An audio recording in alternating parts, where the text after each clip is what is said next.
नमस्कार दोस्तों, मार्केट की बात करते हैं। मार्केट तक में स्वागत है।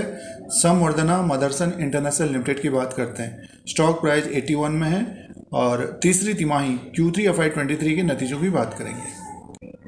संवर्धना मदरसन इंटरनेशनल लिमिटेड के नंबर्स हैं। कंसोलिडेटेड फाइनेंशियल रिजल्ट है। 31/12/2022 के क्वार्टर में रेवेन्यू की बात करते हैं तो देखिए 20,006 करोड़ का 20,006 करोड़ का रेवेन्यू है और 30/9/2022 के क्वार्टर में 18,125 करोड़ का था। एक साल पहले 15,962 करोड़ का, तो 15,962 करोड़ से बढ़कर 20,006 करोड़ का रेवेन्यू है और 18,125 करोड़ से बढ़कर ये 20,006 करोड़ का रेवेन्यू आया है संवर्धना मदरसन इंटरनेशनल लिमिटेड का।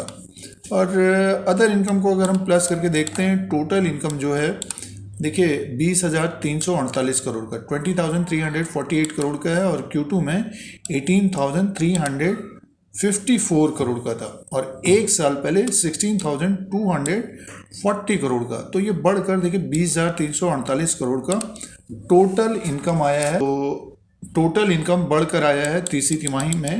अब एक्सपेंसेस की बात करते हैं तो उसी के अनुसार प्रॉफिट आ जाएगा। देखिए जो एक्सपेंसेस का कॉलम ये है, टोटल एक्सपेंसेस 19,615 करोड़ का है और जो इनकम है, टोटल इनकम ये है 20,348 करोड़ का है। इनको प्रॉफिट है और देखिए जो टैक्स से पहले का जो प्रॉफिट है कंपनी का, profit loss before tax 717 crore का है।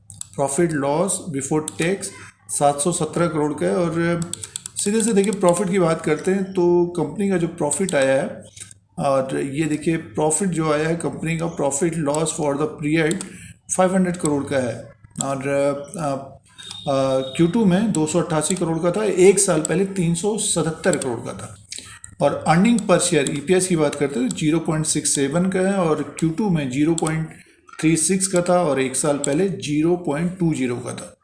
तो अर्निंग पर शेयर भी बढ़ गया है। तीसरी तिमाही के जो नतीजे हैं, थर्ड क्वार्टर के जो नतीजे हैं, संवर्धना मदरसन इंटरनेशनल लिमिटेड के अच्छे नतीजे हैं, अच्छे नतीजे पेश किए हैं और मुनाफा भी बढ़कर आया है और जो टोटल इनकम है वो भी बढ़कर आया है।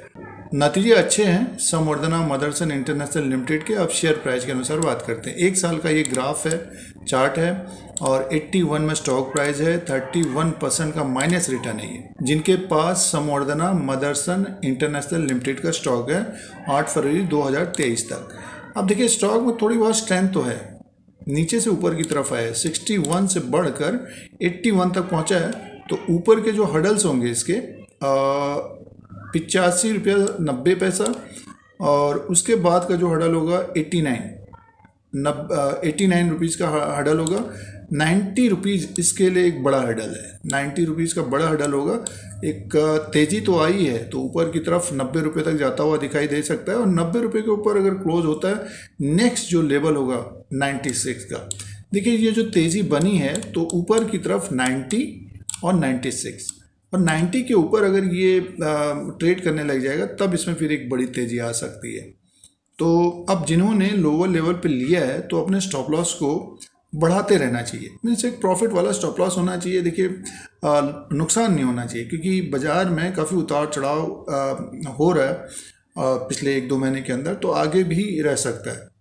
तो जिनके पास लोअर लेवल पे तो होल्ड करना चाहिए। स्टॉक ऊपर की तरफ जाता है तो थोड़ा बहुत मुनाफा वसूली करना चाहिए। फिलहाल जो ये हडल्स हैं तो 89 रुपीज़ इम्पोर्टेंट लेवल रहेगा, उसके बाद 96, 90 के ऊपर अगर ये ट्रेड करने लग जाएगा तो एक बड़ी तेज़ी 100 के ऊपर भी जाता हुआ दिखाई दे सकता है। नतीजे अच्छे हैं तो एक तेज़ी बन सकती है संवर्धना मदरसन इंटरनेशनल लिमिटेड में। तो प्रॉफिट वाले स्टॉप लॉस के साथ बने रहना चाहिए। जिन्होंने लोअर लेवल पे लिया है 90 के ऊपर अगर क्लोज होगा तो और तेज होता हुआ दिखाई दे सकता है।